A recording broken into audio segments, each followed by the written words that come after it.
الحمد لله رب العالمين والصلاة والسلام على رسوله محمد وآله وأصحابه أجمعين أما بعد دا سلسلة الفقه الجهادي درسونه په دې لړۍ کې الحمدلله څلوېښت دلایل په دې باندې تیر شو د استشهادي عملیات یا فدایي عملیات په قرآن سنت کې او د رسول الله صلی الله علیه وسلم په صحیح حدیثو کې ثابت دي اگر که بعضې طاغوتي مولیان او شیخان د هغې انکار کوي کله وایي چې دا د رسول الله نه ثابت نه دي کله وایي د صحابه کرامو نه ثابت نه دي الحمدلله د رسول الله په حضور کې دغه کار شوی و د رسول الله په حضور کې صحابه کرامو فدایي عملیات کړي موږ د هغې ثبوت د ډېرو کتابونو نقل کړو د احادیثو د قرآن عظیم الشان نه هم بعضې آیتونه په دې کې موږ ذکر کړو څلوېښت دلایل په دې کې ذکر شو نن درس زموږ په دې کې دی چې بعضې اقوال د علماو په دې کې هم ذکر کېږي د تابعینو اقوال د مفسرینو او د محدثینو اقوال هم مخکې موږ په سابقه دلایلو کې ذکر کړو چې یو کس کولی شي چې په دشمن باندې حمله وکړي اگر که یوازې او دشمن ډېر وي او سره د تیقن د مرګ نه چې مرګ متیقن هم وي چېرې زه به مړ کېږم موږ دا وایو عملیت استشهادي یا فدایي عملیات د دې عمل فرع ده او د مخکې دلایل نه ثابته شوه چې دا بلا شک جایز او شریعت په دې باندې تیزی ورکړې ده سلف صالحینو رحمهم الله جمیعا استشهادي عملیات هغه وخت کې نه پیژندل کوم چې په نن وخت کې واقع کېږي چې یو سړی د ګاډۍ ډک کړي یو سړی د ځان سره واسکټ واخلي او په دشمن کې دې ورننوځي او بیا یې ځان ته چاودنه ورکړي په داسې شکل سره سلفو دا کار نه و لیدلی ولې هغه طریقه او اسلوب د قتال او د جهاد وخت په وخت نوي کېږي که مولیان کم شیخان چې د دې استشهادي عملیاتو یا د فدایي عملیاتو نه انکار کوي او چې دا د رسول الله نه ثابت دی نو موږ د دوی نه دا تپوس کوو چې د رسول الله نه ټانګ کله ثابت دی د هغې نه کلشنکوف ثابت دی د هغې نه مین ثابت دی او دا خو ته هم راسره منې چې نن وخت کې جهاد همدې شي نه روان کړی او دا اسباب دي نو جهاد وخت په وخت نوي اسالیب نوي طریقې او دارنګې جدید اسلحه هغې دپاره پکار ده د دې وجې نه فقهاو د داسې استشهادي عملیاتو لکه نن وخت کې چې کوم واقع کېږي د دې نه بحث نه دی کړی ځکه دا په هغه وخت کې نه و لیکن د دې سره مشابه په نورو مسایلو کې بحث کړی دی چې دا هو استشهادي عملیات دي لکه یو سړی د ځان ته په دشمن باندې حمله وکړي دشمن تختوي سره د دې نه چې د مرګ متحقق دی او د داسې مسایلو دپاره هغوی قواعد وضع کړي دي چې په هغې کې عملیات استشهادي نور داخلیږي او د فقهاو چې کوم داسې مسایل ذکر کړي نو هغوی دپاره هغه دلایل ذکر کړي کوم چې موږ مخکې ذکر کړو د استشهادي عملیاتو دپاره نو اصل د دې مسلې د استشهادي عمل هغه ننوتل د یو مجاهد دی یوازې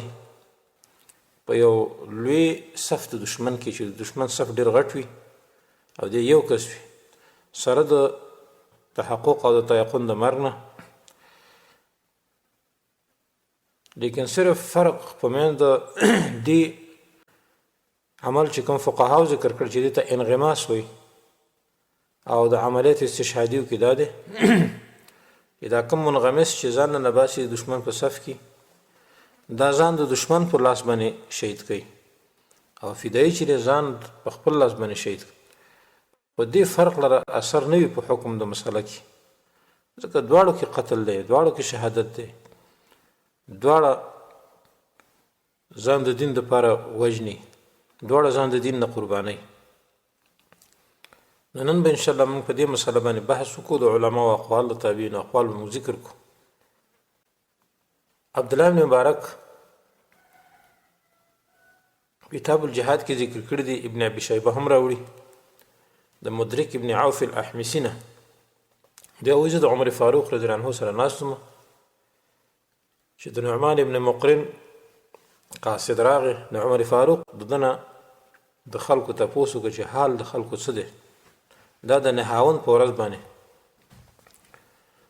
نو ده وویلې چې فلانی شهید شو، فلانی شهید شو، فلانی شهید شو. بیا یې وویل چې آخرون لا اعرفهم، نور داسې دي چې زه نه پېژنم. عمر فاروق رضی الله عنه ورته وویل لکن الله یعرفهم، الله یې پېژني. بیا یې وویل یا امیر المؤمنین ورجل شرا نفسه، یو سړي ځان الله ته حواله کو،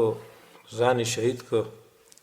د دشمن په صفوفو کې وننوته، دی یوازې و طاقت یې نه و. نو ده وویلې مدرک ابن عوف ذاک والله خالی یا امیر المؤمنین، دا زما ماما و. بیا یې ورته وویل زعم الناس انه القى بیده للتهلکه، خلک دا ګمان کوي چې زه ځان هلاک که، په خپله ځان مړ که. عمر فاروق رضی الله عنه ورته وایي کذبه اولئک، دا خلک ټول دروغ وي، ولکنه ممن اشترى الاخره بالدنیا، د اخرت په دنیا باندې واخست، دنیا یې ترک کړه او اخرت یې واخست. دا مجاهد فدایي دی. نو دا واقع دلیل دی د خبرې چې سړی ځان د دین د مصلحت د وجنه، د دین د اعزاز د وجنه شهید کی، هغه ته خودکش یا ځان مرګ نه وي، بلکې دا فدایي دی او د اوچته درجه ده او د اخرت اخستره د دنیا په مقابله کې. دویم ابن ابي شیبه مصنف کې ذکر کړی دی ابن عون نه چې د مشرق د طرف نه څه کفار رالو، نو یو سړی ورسره د انصارو نه ملاقي شو. دا سړی د انصار نه صحابي و. فحمل علیهم، یوازې پې حمله وکړه. فخرق الصف، نو هغه صف د هغوی وشلولو و حتی خرجه، چې تی ووتلو. بیا واپس شو، بیا د دوی په صفوف کې ننوت، 3 وارې دا کار وکړو. نو بیا آخر چې شهید شو. سعد بن هشام دا واقع ابو هریره ته ذکر کوله، نو د آیات ولوس ابو هریره ومن الناس من یشری نفسه ابتغاء مرضات الله.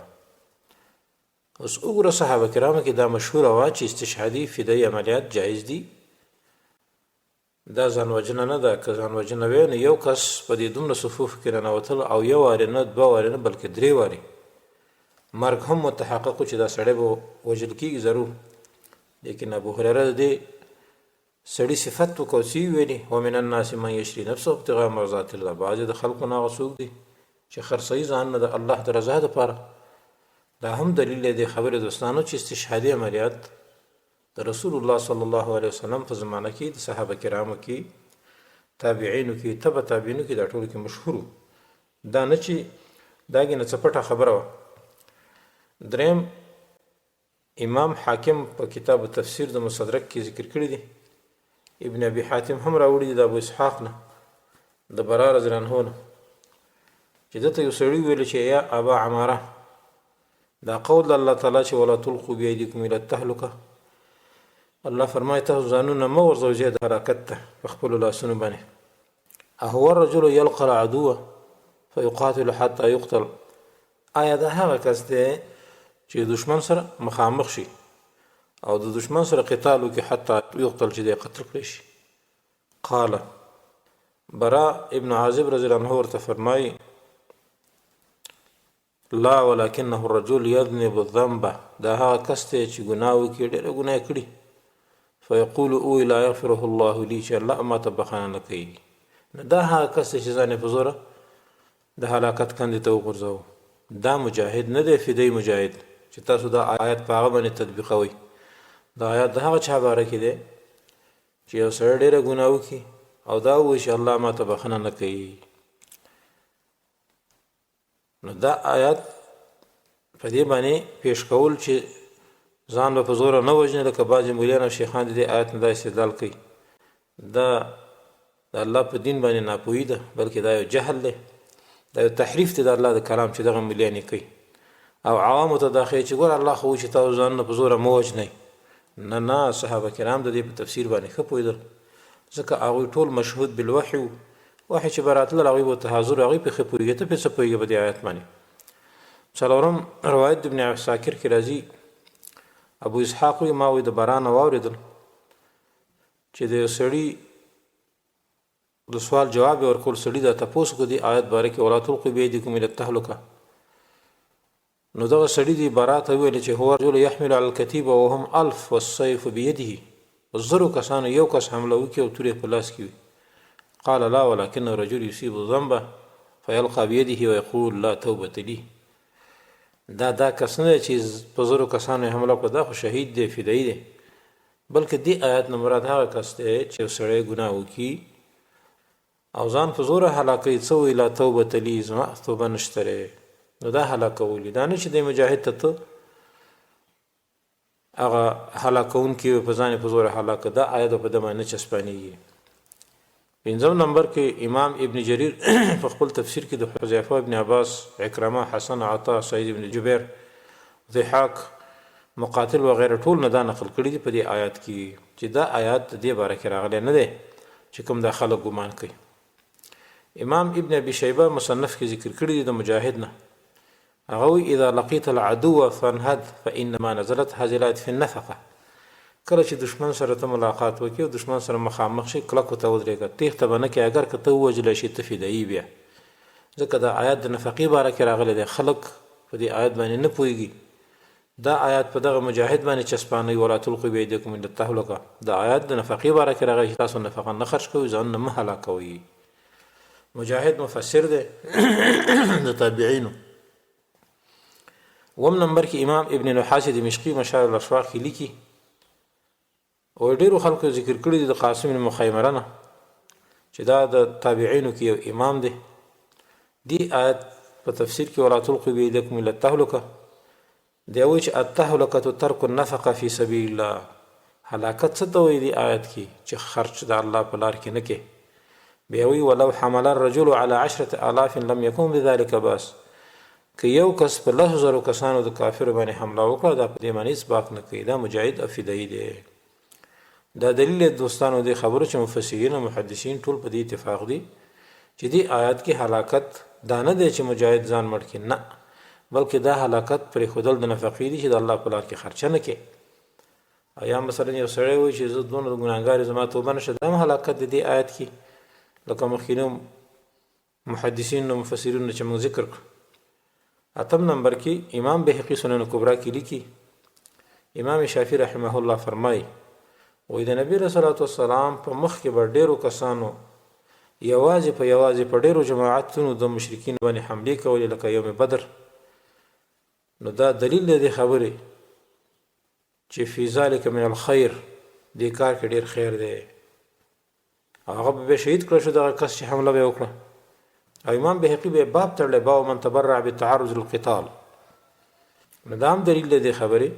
چې استشهادي عملیات اگر که په دې شکل سره نه لکه د نن شکل لکه مخکې موږ ذکر کوو چې اسباب د قتال وخت په وخت تجدد پیدا کوي نوي را پیدا کیږي لکه ته وایې چې دا نشته نو کلشینکوف هغه وخت چېرته پیکا چېرته راکټ چېرته شیخ صاحب چې تا وایي چې دا جایز او دا ناجایز دا هغه وخت کې و ته هغه وخت کې چېرته وې ځه ته هم به مسلمان نشي کېدی چې ته نه وې ځکه هغه وخت مسلمانان او صحابه کرام آیات نه استدلال کوي چې یا ایها الذین آمنوا نو برید تاو کې چې زه مؤمن یم خو دارنګه الله سبحانه وتعالی هر وخت د جهاد نوي اسباب پیدا کوي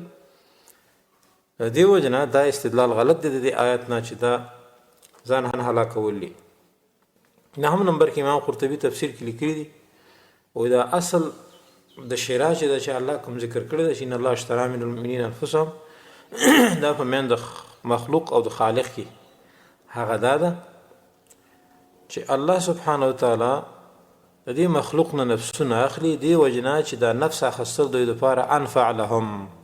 دوی لپاره زیات نفعمند دي نو الله سبحانه وتعالی د بندگانو نه اطلاف د نفسونو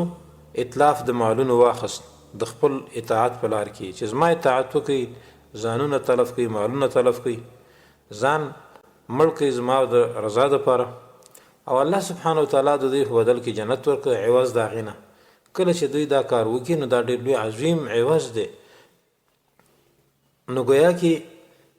دا بیا شرع د الله او د دې بنده په منځ کې وشوله نو بعضې کسانو دا بیه پوره کړه نفس او مال الله ته تسلیم کو او الله سبحانه وتعالی ثواب ورته ورکو نو دې ته ځکه شرا وویلی شوله الله د دې صفت کړه دوستانو. لسم نمبر کې امام ابن عربي احکام القرآن کې لیکي هر کله چې ابن عباس د آیت ولس ان الله اشترى من المؤمنین انفسهم واموالهم بیا وی واغلى الثمن اعطاهم اکثر مما يستحقون في حكم المتأجر ولم يأتي الربح على قدر الشراء بل زاد عليه واربع. الله چې د مؤمنانو نفسونه واخیستل مالونه واخیستل هغې په عوض کې ورته ډېره ربح ورکړه ډېره ګټه ورکړه بلکې زیاته یې کړه چې هغه جنت دی هغه د دار الهي دی. د شهید دپاره به دا ټول وي انشاءالله موږ مخکې د شهید په فضایلو کې دا ذکر کړي. 11 نمبر کې امام ابن عربي تفسیر د احکام القرآن کې لیکي او تفسیر قرطبي هم ذکر کړی دي چې په دې آیات کې ولا تلقوا بأيديكم إلى التهلكة دې کې ډېر اقوال یو دا لا تتركوا النفقه الله په لار کې نفقه مه پرېږدئ. دویم معنی دا کړ چې لا تخرجوا بغیر ذات چې توخه د سره نه مه وځئ. دریم معنی دا کړ لا تتركوا الجهاد جهاد به نه پرېږدئ. بله څلورم معنی دا کړ چې لا تیأسوا من المغفره د مغفرت نه مه نا امیده کیږي. د دې وجه نه د دې دا معنی دي. بعضې علما که د دې بله معنا کوي نو هغه د دغه مفسرینو نه خلاف کار کوي. امام قرطبي به لیکلي والصحیح عندي جواز الاقتحام على العساکر لمن لا طاقة له بهم. وایي زما په صحیح دا ده چې یو کس د دشمن په صفوفو کې ننوځي چې طاقت یې هم نه وي دا جایز ده. وایي ځکه لأن فيه 4 وجوه په دې کې 4 فایدې دي. یو دا طلب الشهاده اول یو سړی طلب د شهادت کوي. دویم وجود النکایه دشمن ته نقصان رسولی شي. دریم تجرئة المسلمین علیهم مسلمانان په دې کافرو باندې زړور کېږي په دې عمل باندې چې ګوره فلانی یو کس دومره حمله پرې وکړه دا کافر ټول تر په تر کړه نو مسلمانان په دې باندې زړورتیا کوي. نن واقع چې دا فدایي او استشهادي عملیات نه وي آیا دې تواغیتو د دې خلکو نه ښځې وانخستې؟ آیا دې تواغیتو دا مولیان په جیلونو کې په بېرحمانه شکل باندې شهیدان نه کړو؟ نن د امریکې دا خلکو ټانکونه چې دا فدایي عملیات په دې باندې نه وی شوی شیخ صاحب شیخ وړی صاحب چې ته ارت کېږي په دې بازار او ښار کې ګرځي چې نن دا عملیات استشهادي نه وی شوي ستا څه خیال چې آیا دې امریکایانو به د دې عوامو نه دا ښځې اخیستې نه وې؟ ته په دې باندې څه پوهېږي؟ د دې وجې نه دا مسلمانان په دې باندې الحمدلله زړور کېږي چې کله استشهادي عملیات وي. 4 نمبر کې د دې کافرو ضعف په دې سره ډېرېږي ځکه دوی ګوري چې دا یو کس دا کار وکړو نو آیا دا چې دا ټول یو ځای شي دوی به څه کوي؟ نو دا ټولې وجې متحقق دي په عملیات استشهادي کې دوستانو. د 4 واړه وجې په استشهادي عملیاتو کې متحقق دي. د دې وجې نه دا ډېر بهترین عمل دی. 12 نمبر کې امام شوکاني تفسیر کې لیکي فتح القدیر کې د دې آیت لاندې ولا تلقوا بأيديكم إلى التهلكة به آخره کې لیکي ومن جملة ما يدخل تحت الآية أن يقتحم الرجل في الحرب. او په دې آیت کې هغه پکې داخل دی یو کس چې په جنگ کې فيحمل على الجيش مع عدم قدرته على التخلص د خلاصوالي هغه قدرت هم نه وي چې ردنه خلاص شي. سړی یو کس مجاهد دی او د دشمن باندې حمله وکړي او دارنګې مجاهدینو ته پکې نفع رسیږي فایده پکې رسیږي اسلام ته پکې نفع رسیږي بیا وایي وإذا تحقق النفع جاز ذلك دا بالکل جایز دی. دا د امام شوکانی تفسیر دی تفسیر فتح القدیر جلد اول صفحه 290. 14 نمبر کې امام قرطبي تفسیر کې لیکلي امام محمد بن حسن الشیبانی دا د امام ابو حنیفه رحمه الله شاګرد دی. د کتاب لیکلی السیر الکبیر ټول په جهاد باندې دی. دی وایي لو حمل رجل واحد على 1000 رجل من المشرکین که یو سړی په 1000 کسانو د مشرکانو باندې حمله وکړي وهو وحده لم يكن بذلك باس دی یوازې هیڅ په دې باندې کوم باک نشته اذا كان يطمع في نجات کله چې د نجات تمه وي چې زه به بچ شم او نکایة فی العدو ګوره دې الفاظ ته خیال کوئ دوستانو. یا دشمن ته ضربه رسول وي نو که نجات یې نه وي دشمن ته ضربه رسول هم دا کار به جایز وي. بیا وایي که دا 2 کاره پکې نه وي نو دا بیا مکروه وي. بیا وایي فمن کان قصده تجرئة المسلمین. 3 نمبر کې که په دې عملیات استشهادي وکړي د مسلمانانو زړورتیا غرض وي حتی یصنع مثل صنیعه فلا یبعد جوازه و د جواز خبره لري نه بلکې بیا جایز ده ځکه لأن فيه منفعة للمسلمين على بعض الوجوه، ځکه په دې کې ډېره نفع د مسلمانانو ته په بعضې وجو سره. وإن كان قصد إرهاب العدو، که د ده قصد دا وي چې دشمن وتښتي، او دارنګې وليعلم صلابة المسلمين في الدين، بل مسلمانانو ته دین کې فایده رسیږي، فلا یبعد جوازه، خو دا هم بیا جایز ده. دارنګ کله چې په دې کې نفع وي د مسلمانانو سره او خپل ځان تلف کړي لاعزاز الدین و توهین الکفر، دین ته عزت حاصلېږي په دې سره، او یا مثلا کفر ذلیله کېږي، فهو المقام الشریف، دغه استشهادي عملیات بیا ډېر اوچت مقام دی. الذي مدح الله المؤمنین، چې الله مدح کړل د مؤمنانو بقوله تعالی ان الله اشترى من المؤمنین انفسهم واموالهم بان لهم الجنه. دا د محمد حسن شیبانی رحمه الله قول استشهادي عملیاتو په بحث کې چې دا بحث کړی، ډېر اوږد بحث کړی په دې کتاب کې او ډېر صفت یې کړی دی. 14 نمبر کې دوستانو امام قرطبي لیکلي تفسیر کې، امام ابن خویز منداد وایي چې یو سړی یو رجل واحد په 100 کسانو باندې حمله وکړي، او یا جماعت اللصوص او المحاربین، یا په غلو باندې یا په ډاکوانو باندې، نو فلذلک حالتان دي، دو حالات دي. یو حال دا دی چې د په ګمان باندې چې دا سړی حمله وکړي نو دا سړی بچ کېږي، فحسن دا کار غوره دی. دارنګ وکذلک لو علم انا غلب على ظني انه يقتل، دویم ګمان دا دی چې دا هو قتلیږي به، ولكن سينقى نکایة، لیکن د دشمن ته داسې ضربه رسي او یا تاثیر رسي چې ينتفع به المسلمون، چې مسلمانان ته په دغه تاثیر سره نفع رسیږي، فجائز ايضا، دا هم جایز ده. به دلیل ذکر کړی مخکې موږ 14 نمبر دلیل کې ذکر کړ، نو دام دلیل دی خبره دوستانو د امام قرطبي په قول باندې چې ابن خویز منداد مالکی مذهب والا دی، اوچت مقام لري په مذهب کې، چې که چېرته د یو فدایي یو مجاهد دا ګمانو چې دی مړ کېږي، لیکن دا مړ کېدل د ده تاثیر کوي په مسلمانانو کې، مسلمانانو ته فایده رسوي، مسلمانان زړه ورکوي، او یا د دین اعزاز پې حاصلېږي، نو دا بلا شک جایز دی. 15 نمبر کې امام جزري مالکی لیکلي دي په قوانین فقهیو کې، وی ان علم المسلمون انهم مقتولون فالانصراف اوله، مسلمانانو کافر سره یو مخ شولو او د مسلمانانو دا یقین شو چې موږ بس مړ کېږو، نو غوره داره چې دوی واپس شي. وان علموا مع ذلك انهم لا تاثير لهم في نکایة العدو وجب الفرار، نو که د دوی به دا یقینو چې کوم تاثیر نشته، دشمن ته پکې ضربه هم نه رسېږي، بیا به واپس کېږي، او که دشمن ته پکې ضربه رسېدله او تاثیر د دوی د دې حملې کوو، نو بیا به مسلمانان نه واپس کېږي، ځان به ټول شهیدان کوي. آیا دا استشهادي عملیات نه دي؟ مشهوره فتاوا ده د احناف ابن عابدین شامی 4 جلد کې لیکي لا باس ان يحمل الرجل وحده وان ظن انه يقتل اذا كان يصنع شيئا بقتل او بجرح،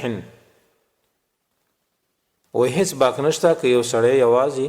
په دشمن باندې حمله وکړي او د یقیني چې دی به قتل کېږي او یا به مثلا زخمی کېږي او یا به دی مثلا شکست خوري، بیا وایي فقد نقل ذلك عن جماعة من الصحابه، ځکه دا کار استشهادي عملیات د صحابه کرامو نه بین یدی رسول الله صلی الله علیه وسلم یوم احد، و د نبی له صلوات والسلام په مخکې د صحابه کرامو نه دا استشهادي عملیات نقل شوي دي د احد په ورځ باندې، او نبی له سلام بیا د دوی صفت کړی. بیا وایي که چېرته دا سړی پوهېده چې په دې دشمن کې کوم تاثیر د عملیات نه کوي او دارنګې دشمن نه ختمیږي، دشمن کې رعب نه اچول کېږي او د دین اعزاز پې نه راځي، نو فلا یحل له ان یحمل علیهم، بیا حلال نه دی لپاره چې دی باندې حمله وکړي. وایي ځکه لأنه لا يحصل بحمله عليه شيء من اعزاز الدين، ځکه د ده په دې استشهادي عمل سره دین ته کوم اعزاز نه رسېږي یا بل کوم شی نه حاصلېږي، نو هغې دپاره بیا جایز نه ده. دا موږ هم وایو یو سړی صرف ځان به نه وژني چې ځان ګاډي ته ورواچي چې یاره زه ځان شهید کومه، نه، دشمن به ختموي، دشمن کې به روب پرې باسي، مسلمانانو ته په هغې کې فایده وي. یو غټ مرتد دی، جاسوس دی، یو غټ مردار دی، نو هغه ختموي، که هغه د هغه د ختمولو دپاره ته ځان شهید کړې، هېڅ پروا نه کوي. مخکې د اشتر قصه ذکر شوله او بیا به هم راشي، دغه به ذکر شي انشاءالله. 18 نمبر کې امام خطیب شربینی لیکلي دي مغنی المحتاج کې، دا د شوافیو معتبر کتاب دی، هغه دې باره کې خبره کوي چې یو کس د کافرو په صفوفو کې ننوځي، نو دا سړی شهید دی او که نه، نو ده لیکلي چې دا بالکل شهید دی او دا یو استشهادي عمل دی. بیا وایي که دا سړی اگر که دا یقین که زه بندي کېږم یا به زه قتل کېږم، که په دې حالاتو کې د دا یقین او مرګ هم متحقق د کفارو په صف کې ننوته، دا سړی بالکل د سنت طریقې مطابق کاری کړی دی او دا سړی شهید دی. مغنی المحتاج 4 جلد 219 صفحه کې لیکي. دارنګې امام ابو حامد غزالی لیکلی دی لا خلاف في ان المسلم الواحد له ان يهجم على صف الكفار ويقاتل. وې دې کې خلاف نشته چې مسلمان د کفارو په صف باندې هجوم وروړي، حمله پې وکړي او د قتال وکړي. وان علم انه يقتل، اگر که د یقین وي چې دی به قتل کېدی شي. نو دا د امام غزالی خبره وه. 20 نمبر کې امام ابن حزم لیکلي محلا کې ولم ينكر ابو ايوب الانصاري ولا ابو موسى الاشعري ان يحمل الرجل وحده على العسكر حتى يقتل. ابو ايوب انصاري او موسى اشعري هغه سړي باندې کوم انکار ونکړ او د دوړه صحابه کرام دي کوم چې د دشمن په صفوفو کې ورننوت او ځان شهید کړ. د دې وجنه امام ابن حزم محلا ومجل کې لیکي 293 کې چې دې دو صحابه کرامو په دغه سړي باندې رد ونکړ چې کله هغه حمله وکړه په کافر باندې. دا دلیل دی خبر چې استشهادي عملیات د صحابه کرامو په مخ کې شوي دي او هغوی په انکار نه دی کړی. ګویا کې دا یو اجماع ده. امام رفاعي او نووي لیکلي دي شرح د مسلم کې وایي تغریر بالنفس فی الجهاد جایز، چې ځان تلف کې ځان وجنې په جهاد کې دا جایز دي، ځان وجنه. او امام نووي په شرح مسلم کې اتفاق په دې باندې ذکر کړی دی. غزوه ذی قیرت چې کوم مسلم کې غزوه ذی قیرت راځي، نو د هغې په شرح کې امام نووي اتفاق نقل کړی دی چې په جهاد کې ځان وجنه د دین د اعزاز دپاره او یا د مسلمانانو د مصلحت د مسلمانانو د فعلی دپاره که ځان دې مړ که هم دا جایز دی. التغریر بالنفس فی الجهاد جایزون. امام نووي 12 جلد 108 صفحه کې لیکلي شرح د مسلم کې. بیا وایي په قصه د عمر ابن حمام کې دا 14 دلیل کې موږ ذکر کړي. امام نووي لیکل چې فيه جواز الانغماس في الكفار والتعرض للشهادت. دا دلیل دی خبرې په کفارو کې بننوځي یوازې او ځان به شهادت ته ورمخته او دا جایز دی. لا کراهیت فيه عند جماهیر العلماء. جمهور علما وایي چې دا هیڅ کراهت په دې کې نشته او نه بدوالی په دې کې شته. اگر که اوسني بعضې مولیانې بد ګڼي ځکه چې هغوی دې کار ته جوړ هم نه دي، ځکه د پېښور الواګانې به څو خوري یا د صدر کړایان به څو خوري. په دغه بازارونو کې به هر څوک ګرځي چې دی وایي چې استشهادي عملیات جایز دی. بیا خو یې نه پرېږدي دغه مرتد پاکستاني حرامي مرتد یې چېرته پرېږدي. 22 نمبر کې عز بن عبدالسلام قواعد الاحکام کې لیکي جلد اول صفحه 111 او کله چې دشمن سره د ملاقات وکړو، دشمن سره مخامخ شو، نو بیا ته وګرځېدلې، نو دا لویه ګناه کبیره ده، غټه ګناه ده. بیا وایي لکنه واجب ان علم انه يقتل في غیر نکاة في الكفار. وایي دا واجبه ده چې ته کافرو ته دغه هم نشي رسولی، ضرر هم نشي رسولی، باید چې وتښتي لاړ شه. بیا وایي لأن التغرير في النفوس انما جاز لما فيه من مصلحة اعزاز الدين بالنكاية في المشركين، وإذا لم تحصل النكاية وجب الانهزام لما في الثبوت من فوات النفوس مع شفاء صدور الكفار وإرغام أهل الإسلام. زبردست خبره کړې ده. وایي دا چې ځان وژنه د دین دپاره جایز ده، د اعزاز د دین دپاره جایز ده، مصلحت د دین دپاره جایز ده، د مشرکینو د نقصان دپاره جایز ده چې کفارو ته نقصان رسوي، د طواغیتو د نقصان دپاره جایز ده. نو کله چې دا نه حاصلېږي نو بیا جایز نه ده. وایي ځکه که ته ځان مړ کړي، یو خو در باندې کفار زړه یخېږي چې کفارو ته نقصان هم ونه رسي او نه دین ته پکې کومه فایده ورسېږي، او بل مسلمانان په دې باندې کمزوري کېږي. بهترینه خبره کړې ده. موږ هم دا وایو الحمدلله په استشهادي عملیاتو کې بې دا نه وي، دشمن ته پکې نقصان رسېږي او یو مجاهد پې تلف شي او دارنګې دین ته پکې ډېر اعزاز حاصلېږي. نن امریکا او د هغې غلامان ملکونه افغانستان او پاکستان او سعودي او ټول الحمدلله د استشهادي عملیاتو نه تنګ دي. چې کله استشهادي عملیات نه وي نو د دوی سره خو د مجاهدینو د طالبانو وس مشکله ده که وشي، ځکه دوی په هره قسم اسلحه باندې سنبالي. دا الحمدلله یو واحده ذریعه ده چې دا دشمن نن په ګونډو کړی دی، طواغیت نن ټول په ګونډو دي. په خپله دا اقرار کوي چې موږ د دې شي علاج نشو کولی الحمدلله. 30 نمبر کې امام ابن قدامه لیکلي دي مغني کې وإذا كان العدو أكثر من ضعف المسلمين فغلب على ظن المسلمين الظفر فالاولى الثبات لما في ذلك من المصلحه. او که چېرته مسلمانان کمو او کافر ډیرو دو چندو کافر د مسلمانان نه نو غرق دا ده چې مسلمانان به ورته ټینګېږي ځکه په دې کې مصلحت دی. که چېرته واپس شو هم دا جایز ده لیکن وان غلب على ظنهم الهلاك فيه، که چېرته دوی دا یقین چې موږ د کافرو سره جهاد شروع کو نو موږ به ټول هلاک شو، ګمان د ټولو دا و چې موږ هلاکیږو، خو لیکن که چېرته دوی ورته بیټینګ شي وایي دا صحیح ده، وایي ځکه لأن لهم غرضا فی الشهاده، د دوی غرض ټول شهادت دی. نو د امام ابن قدامه د خبرې نه دا معلومه شوه چې شهادت طلب وي، دشمن ته پکې نقصان وي، او دارنګې دین اسلام ته پکې اعزاز وي، مصلحت د دین دپاره که ځان څوک شهید کوي دا جایز ده. بیا وایي چې لینالو درجة شهداء المقبلین علی القتال، دې دپاره چې دوی ته دغه شهدا چې هغه مقبلین درجات ورسیږي. 43 نمبر کې دوستانو امام ابن نحاس دمشقي لیکلي کوم چې 50 نمبر حدیث موږ ذکر کو په جواز د استشهادي عملیاتو کې، هغه لیکي وفي هذا الحديث الثابت أدل دليل على جواز حمل الواحد على الجمع الكثير مع العدو وحده. ودي حدیث کې دلیل دی چې یو کس په ډیر جماعت د کفارو باندې حمله کولی شي یوازې، وان غلب على ظنه انه يقتل،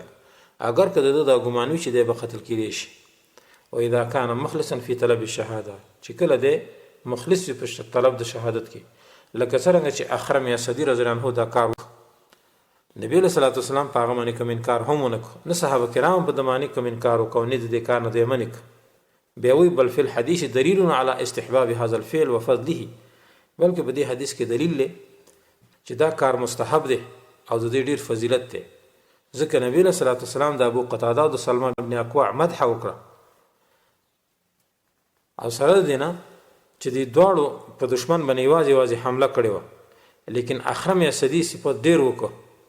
ځکه چې هغه ځان شهید کو. دا دلیل دی خبره چې استشهادي عملیات د نبی رسول الله صلی الله په مخ کې شو او هغه هم صفت کړی دی. 15 نمبر کې امام سیوطی لیکلي شرح الشعر کبیر کې وی لا بأس بالانهزام اذا اتى المسلم من العدو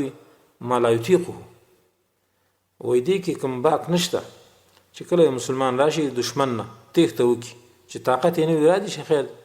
ولا بأس بالصبر ايضا، په دې کې هم کوم باک نشته چې صبر وکړي شهید کی، بخلاف ما يقوله بعض الناس انه القاء بالنفس الى التهلكه، ده هم په کسان رد کوي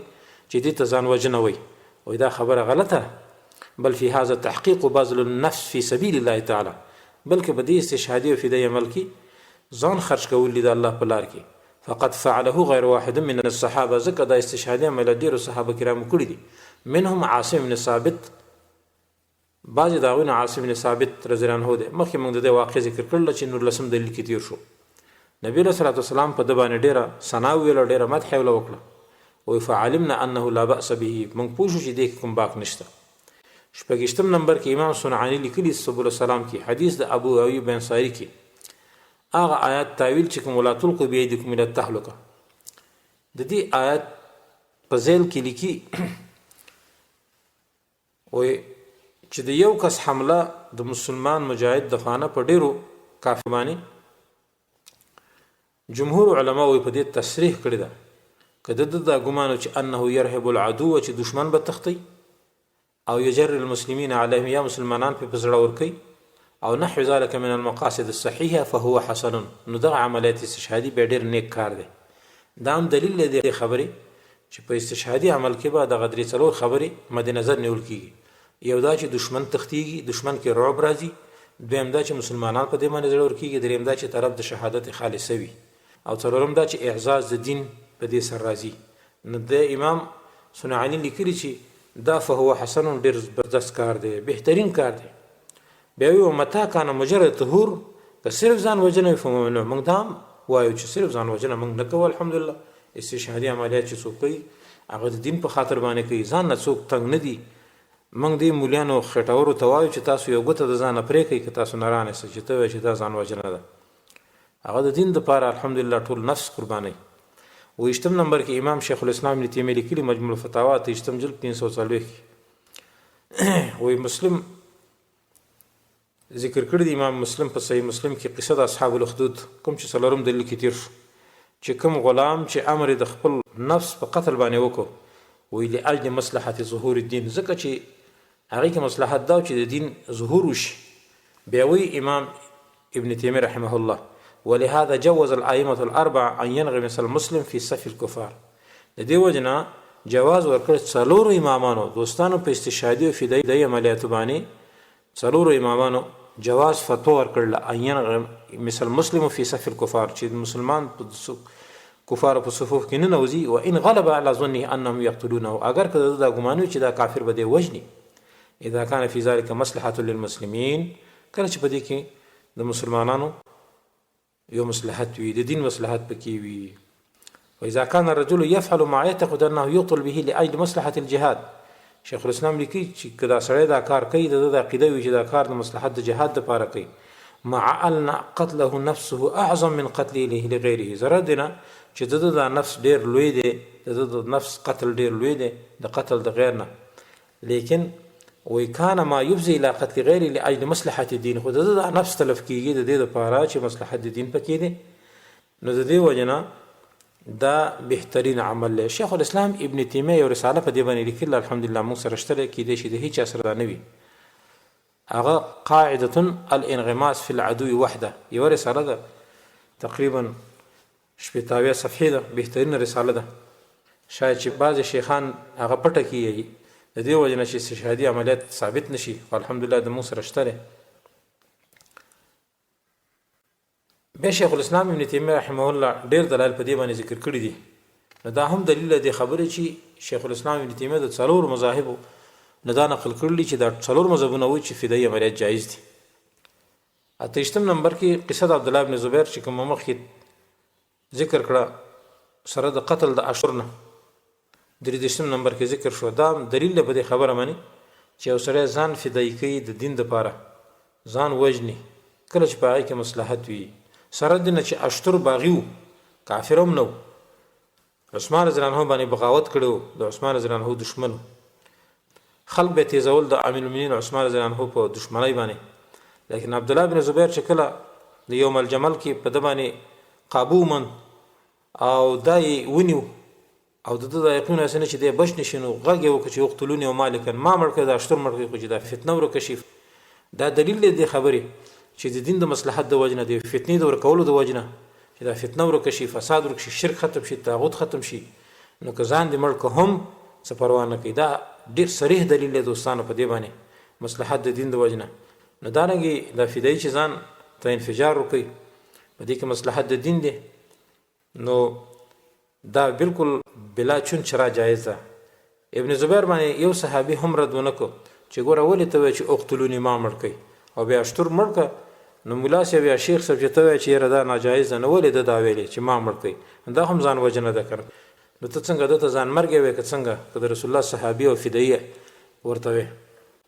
نهشتم نمبر کې دوستانو قصه د برا ابن مالک چې مخکې کوم ذکر شو شپږشتم نمبر دلیل کې چې هغه ویل چې ما په یو چنوزه کې واچوي ما د دشمن قلعه ته ورغورځوي نو آیا دا فدایي عملیات نو دا هم دلیل دی خبرې چې استشهادي عملیاتو کې د صحابه کرام بالکل اتفاق او په دې کې کوم اختلاف نو ځکه یو صحابي په دمانه دا رد ونکړ دیرشتم نمبر هغه حدیث چې موږ ذکر کوم دلیل وم نمبر کې چې الله سبحانه وتعالی داسې کسانو ته خاندي لکه عوف بن عفره چې کله د دشمن په صفوف کې نه نوته د ډالې مو غورځو ځان یې ته بربند که بالکل